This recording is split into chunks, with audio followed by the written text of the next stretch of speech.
saw you.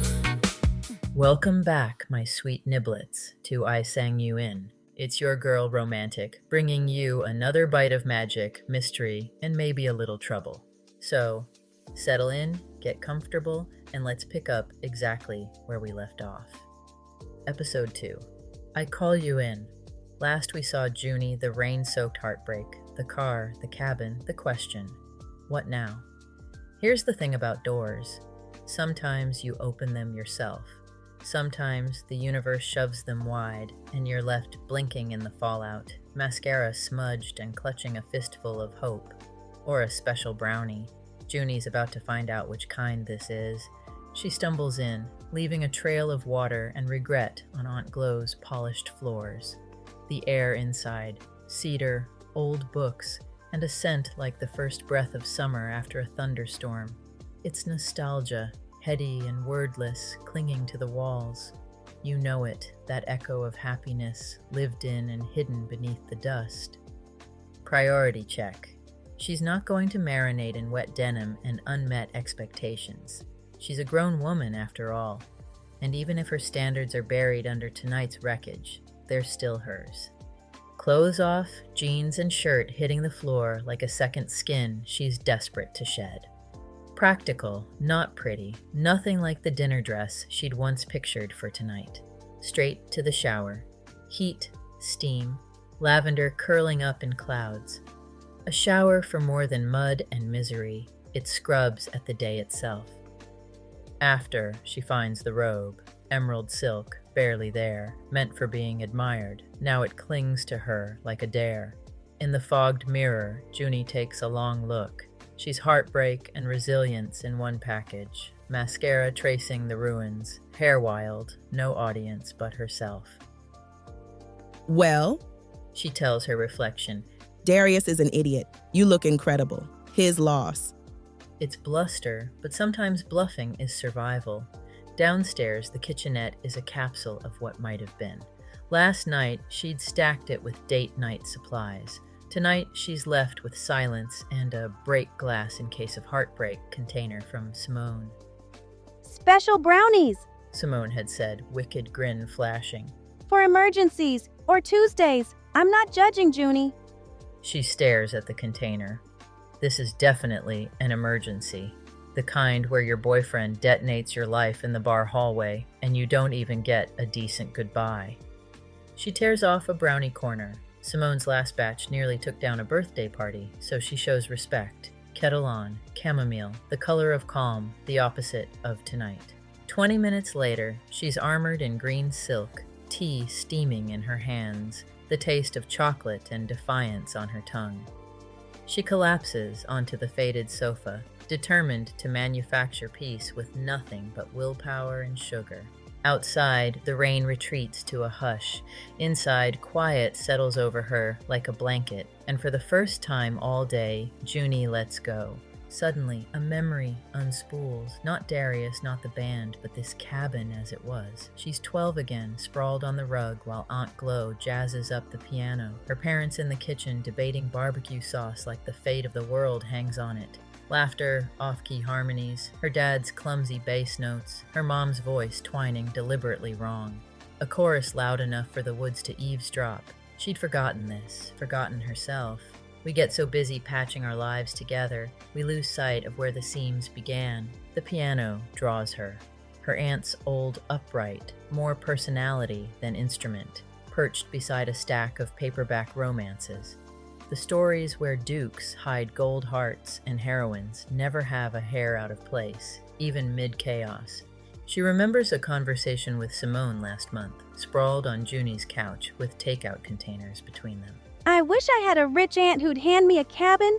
Simone had sighed. She's not rich, just comfortable. One of her fantasy romance novels blew up and turned into a blockbuster trilogy, the Etheria series. She lives off the royalties. Simone's eyes had gone wide. Those are some sexy as hell fairies she writes about. I've been Team Eros since age 13. Is it wrong that your aunt fueled some of my earliest fantasies? Junie had laughed. I snuck those books too. Mom always teased that her little sister was a perv. Guess Aunt Glow gave me the cabin so I could go up there and write like she used to. And then a memory sharper than the rest. A box. Aunt Glow's warning, never open unless you're ready for magic. What do you do, Niblets, when someone tells you that? You tuck it away, of course. Forget it, until the day you need magic more than air. She finds the box on a bookshelf between two of her aunt's books. It's heavy, leather like a living thing warm in her hands. She hesitates, opens it. Light winks from inside. Not dust, but something finer, glittering up in slow swirls. She finds a single sheet of music, yellowed and trembling with otherworldly energy. Notes shimmer, staff lines pulse, and at the top, in her aunt's unmistakable hand, I call you in. It waits for her, begging to be sung.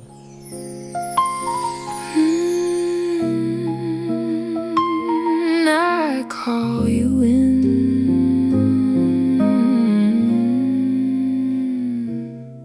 Midnight hums beneath my hands.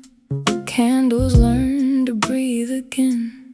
I'm only chasing a feeling, not knowing who might answer when the room leans close, the dark grows thin. Every note begins to bend. I call you in.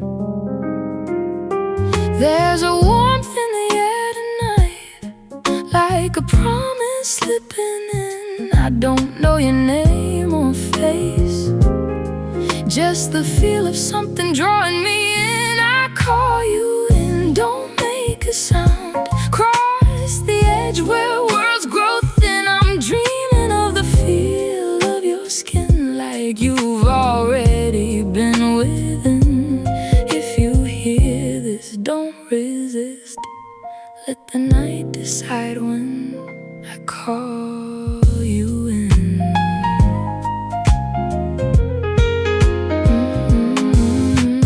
Light curls soft around the room. Shadows sway like they know you.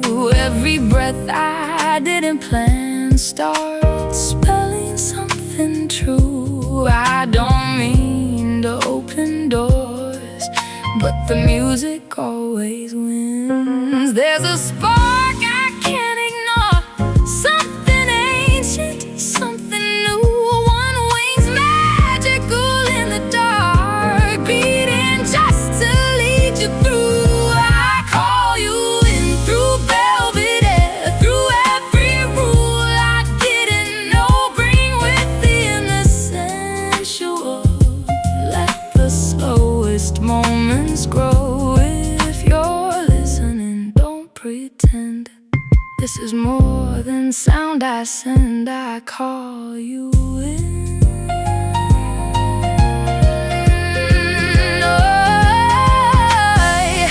If you're real, don't rush away.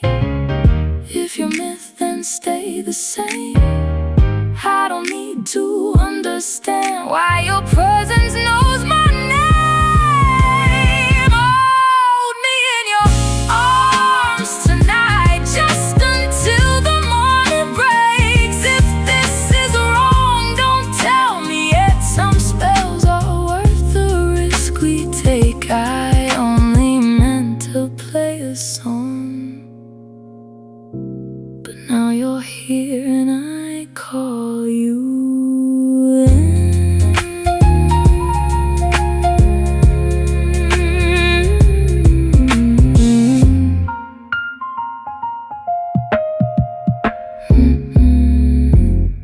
The last note lingers and the room answers. Air grows syrup thick, honey and sparks. The piano strings vibrate with a resonance beyond physics, a heartbeat older than the world. She sees it. Light, sudden and coiling, not from any lamp, a spiral forming in the corner. Blue, gold, and shades unnamed, all spinning and alive. A private aurora unleashed in Aunt Glow's living room. Junie freezes, her pulse drums wild. Logic says run. Curiosity whispers stay.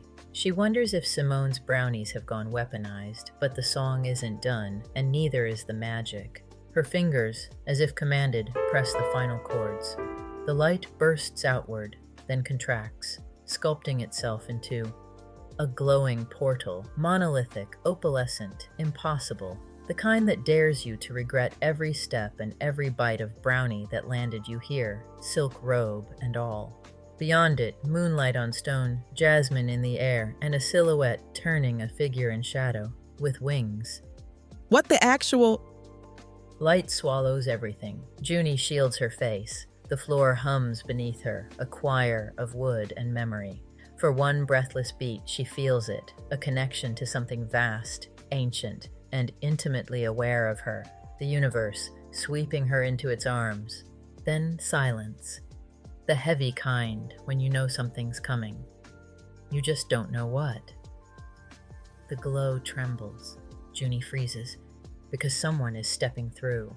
A silhouette emerges from the light, tall, broad-shouldered, and very, very much not a tiny fairy with a wand. Long, natural locks spill over his shoulders, framing a bare brown chest that catches the last flickers of the fading portal. Junie stares. He looks at her. And then he smolders, not smiles, not waves, smolders. The kind of look that makes a woman suddenly forget every sensible thought she's ever had. Junie's mouth opens, closes, opens again, nothing. And before she can decide whether to scream, run, or pretend, she absolutely did not just summon a ridiculously attractive man into her living room. Whoosh. The portal snaps shut behind him. Gone. No magical doorway. No way back. Just Junie. And the very handsome stranger she accidentally sang into existence. Oh, honey, this is going to be a problem, because Junie may have thought she was calling for a little magic. But judging by the way he's looking at her, she may have called in something or someone she was never supposed to find. Next time, we learn who he is, why he answered her song, and what exactly he wants from the woman who summoned him. Stay tuned for the next episode of I Sang You In, brought to you by Romantic Nibblets, where every song casts a spell, every heartbreak cracks a world open, and every love story starts with, What the actual hell? come and take a bite.